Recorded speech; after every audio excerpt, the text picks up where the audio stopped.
Hi friends, welcome to Kannada food dairy.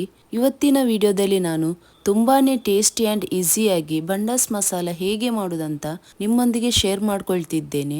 ಬನ್ನಿ friends, ಬಂಡಾಸ್ masala ಹೇಗೆ ಮಾಡೋದಂತ ನೋಡುವ. ಇಲ್ಲಿ ನಾನು 3/4 kg ಅಷ್ಟು ಬಂಡಾಸನ್ನು ಚೆನ್ನಾಗಿ ವಾಶ್ ಮಾಡಿಕೊಂಡು ರೌಂಡ್ ಶೇಪಲ್ಲಿ ಕಟ್ ಮಾಡಿಕೊಂಡಿದ್ದೇನೆ. ಇನ್ನು ಇದಕ್ಕೆ 2 ಟೇಬಲ್ ಸ್ಪೂನ್ ಕಾಶ್ಮೀರಿ ಮೆಣಸಿನ ಹುಡಿಯನ್ನು ಹಾಕೊಳ್ಳುವ. ಇನ್ನು 1 ಚಮಚ ಗರಂ ಮಸಾಲ ಹುಡಿಯನ್ನು ಹಾಕೊಳ್ಳುವ. ಹಾಗೆ 1 ಚಮಚ ಅರಿಶಿನ ಹುಡಿಯನ್ನು ಸಹ ಹಾಕೊಳ್ಳುವ. ಇನ್ನು 1.5 ಟೇಬಲ್ ಸ್ಪೂನ್ ಅಷ್ಟು ಶುಂಠಿ ಬೆಳ್ಳುಳ್ಳಿ ಪೇಸ್ಟನ್ನು ಹಾಕೊಳ್ಳುವ. ಇನ್ನು ರುಚಿಗೆ ತಕ್ಕಷ್ಟು ಉಪ್ಪನ್ನು ಸಹ ಸೇರಿಸಿಕೊಳ್ಳುವ. ಇನ್ನು 1 ಲಿಂಬೆಯನ್ನು ಚೆನ್ನಾಗಿ ಹಿಂಡಿ ಅದರ ರಸವನ್ನು ಹಾಕೊಳ್ಳುವ.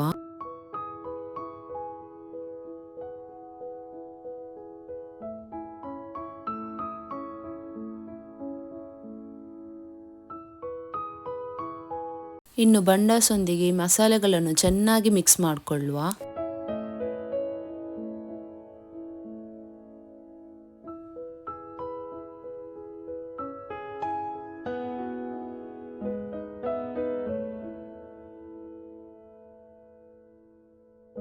ಇನ್ನು ಈ ಬಂಡಾಸನ್ನು ಒಂದು 30 ನಿಮಿಷಗಳವರೆಗೆ ಮ್ಯಾರಿನೇಷನಲ್ಲಿ ಇಟ್ಕೊಳ್ಳುವ.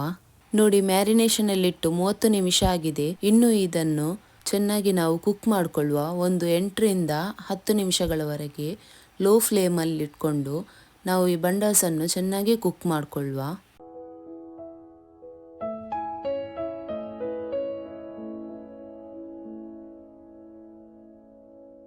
ಇದಕ್ಕೆ ನೀರು ಹಾಕಬೇಕಂತ ಇಲ್ಲ, ಇದು ಕುಕ್ ಆಗುವಾಗ ಅದೇ ನೀರು ಬಿಡ್ತದೆ. ನಮ್ಮ ಪಾತ್ರೆಯಲ್ಲಿ ಉಳಿದ ಮಸಾಲೆಗೆ ಸ್ವಲ್ಪ ನೀರು ಹಾಕಿ ಕಲಸಿಕೊಂಡು ಆ ನೀರನ್ನು ನಾನಿಲ್ಲಿ ಸೇರಿಸ್ಕೊಳ್ತಿದ್ದೇನೆ. ಇನ್ನು ಮುಚ್ಚಳವನ್ನು ಮುಚ್ಚಿ ನಾವು 8ರಿಂದ 10 ನಿಮಿಷಗಳವರೆಗೆ ಇದನ್ನು ಕುಕ್ ಮಾಡಿಕೊಳ್ಳುವ. ಹಾಗೆ ಮಧ್ಯ ಮಧ್ಯದಲ್ಲಿ ನಾವು ಇದನ್ನು ಚೆಕ್ ಮಾಡ್ಕೊಳ್ತಿರುವ.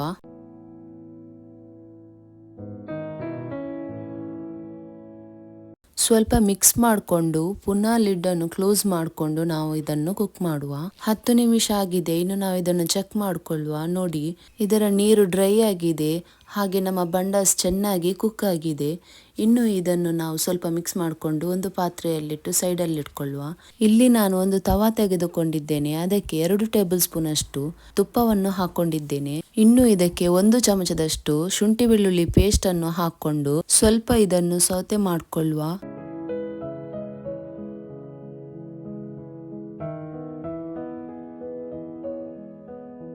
ಇನ್ನು ನಾವು ಇದಕ್ಕೆ ಸಣ್ಣಗೆ ಕಟ್ ಮಾಡಿದ 2 ಈರುಳ್ಳಿಯನ್ನು ಸೇರಿಸಿಕೊಂಡು ಮಿಕ್ಸ್ ಮಾಡಿಕೊಂಡು ಇದನ್ನು ಸ್ವಲ್ಪ 2 ನಿಮಿಷಗಳವರೆಗೆ ಫ್ರೈ ಮಾಡಿಕೊಳ್ಳುವ.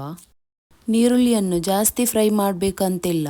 ಈರುಳ್ಳಿ ಕಲರ್ ಬ್ರೌನ್ ಆಗುವಷ್ಟು ಫ್ರೈ ಮಾಡ್ಕೊಳ್ಳೋದು ಬೇಡ.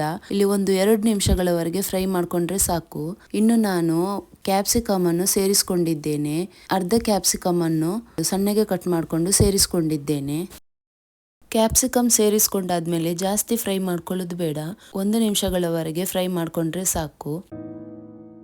ಇನ್ನು ಬಂಡಾಸ್ ಮಸಾಲೆಯ ಟೇಸ್ಟ್ ಇನ್ನೂ ಹೆಚ್ಚಾಗಲಿಕ್ಕೆ ಇಲ್ಲಿ ನಾನು ಕರಿಬೇವಿನ ಸೊಪ್ಪನ್ನು ಕಟ್ ಮಾಡಿಕೊಂಡು ಹಾಕೊಳ್ತಿದ್ದೇನೆ. ಕಟ್ ಮಾಡಿಕೊಂಡು ಹಾಕಿದ್ರೆ ಇದರ ಫ್ಲೇವರ್ ಇನ್ನೂ ಚೆನ್ನಾಗಿ ಬರುತ್ತೆ. ಇನ್ನು ಇದನ್ನು ಸ್ವಲ್ಪ ಫ್ರೈ ಮಾಡಿಕೊಂಡು ನಾವು ಕುಕ್ ಮಾಡಿದ ಬಂಡಾಸನ್ನು ಇದಕ್ಕೆ ಹಾಕೊಳ್ಳುವ. ಈ ಬಂಡಾಸ್ ಮಸಾಲೆ ಎಷ್ಟು ಚೆನ್ನಾಗಿದೆ ಅಂದರೆ ನಿಮಗೆ ಪದೇ ಪದೇ ಮಾಡಲಿಕ್ಕೆ ಮನಸ್ಸಾಗಬಹುದು. ಈ ಬಂಡಾಸ್ ಸುಕ್ಕ ಹೋಟೆಲ್ಗಳಿಗಿಂತನೂ ತುಂಬಾನೇ ಚೆನ್ನಾಗಿದೆ. ಇದನ್ನೊಮ್ಮೆ ನೀವು ಟ್ರೈ ಮಾಡಿ ನೋಡಿ. ಇನ್ನು ನಾವು ಬಂಡಾಸನ್ನು ಚೆನ್ನಾಗಿ ಮಿಕ್ಸ್ ಮಾಡಿಕೊಳ್ಳುವ.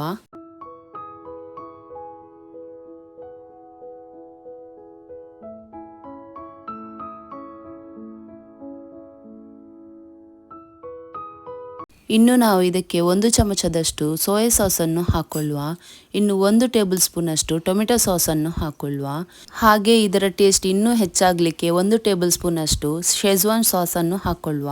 ಶೆಜ್ವಾನ್ ಸಾಸ್ ಹಾಕೋದ್ರಿಂದ ಟೇಸ್ಟ್ ಇನ್ನೂ ತುಂಬಾನೇ ಚೆನ್ನಾಗಿ ಬರುತ್ತೆ. ಇನ್ನು ನಾವು ಇದನ್ನು ಚೆನ್ನಾಗಿ ಮಿಕ್ಸ್ ಮಾಡಿಕೊಳ್ಳುವ.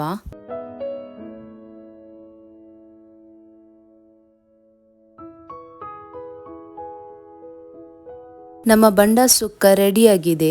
ನಾವು ಗ್ಯಾಸ್ ಫ್ಲೇಮನ್ನು ಆಫ್ ಮಾಡಿಕೊಳ್ಳುವ. ಇನ್ನು ನಾವು ಇದನ್ನು ಬಿಸಿ ಬಿಸಿಯಾಗಿ ಸರ್ವ್ ಮಾಡಿಕೊಳ್ಳುವ.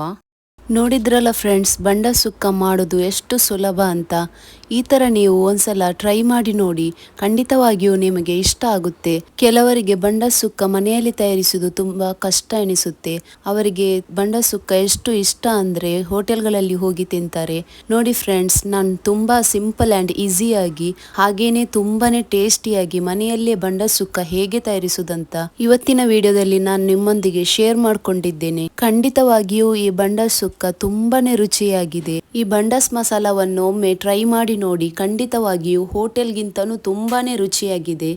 ಫ್ರೆಂಡ್ಸ್, ನಿಮಗೆ ಈ ರೆಸಿಪಿ ಇಷ್ಟ ಆಗಿದೆ ಅಂತ ಭಾವಿಸ್ಕೊಳ್ತಿದ್ದೇನೆ. ಇಷ್ಟ ಆದರೆ ಪ್ಲೀಸ್ ಲೈಕ್ ಮಾಡಿ, ಫ್ಯಾಮಿಲಿ ಆ್ಯಂಡ್ ಫ್ರೆಂಡ್ಸ್ಗಳಿಗೆಲ್ಲ ಶೇರ್ ಮಾಡಿ. ಹಾಗೆ ನೀವು ಈ ರೆಸಿಪಿಯನ್ನು ಟ್ರೈ ಮಾಡಿದರೆ ಹೇಗೆ ಬಂದಿದೆ ಅಂತ ಕಮೆಂಟ್ ಮೂಲಕ ತಿಳಿಸಲು ಮರೆಯಬೇಡಿ. ಇನ್ನು ಕನ್ನಡ ಫುಡ್ ಡೈರಿ ಚಾನಲನ್ನು ಸಬ್ಸ್ಕ್ರೈಬ್ ಮಾಡಿಲ್ಲ ಅಂದರೆ ಪ್ಲೀಸ್ ನಮ್ಮ ಚಾನಲನ್ನು ಸಬ್ಸ್ಕ್ರೈಬ್ ಮಾಡಿ. ಹಾಗೆ ಪಕ್ಕದಲ್ಲಿರುವ ಬೆಲ್ಲೈಕನ್ ಅನ್ನು ಪ್ರೆಸ್ ಮಾಡಲು ಮರಿಬೇಡಿ. ಪ್ಲೀಸ್ ನಮ್ಮ ಚಾನಲನ್ನು ಸಪೋರ್ಟ್ ಮಾಡಿ. ನಮಗೆ ಸಬ್ಸ್ಕ್ರೈಬ್ ಮಾಡಿದ ಪ್ರತಿಯೊಬ್ಬರಿಗೂ ತುಂಬಾನೇ ಥ್ಯಾಂಕ್ಸ್.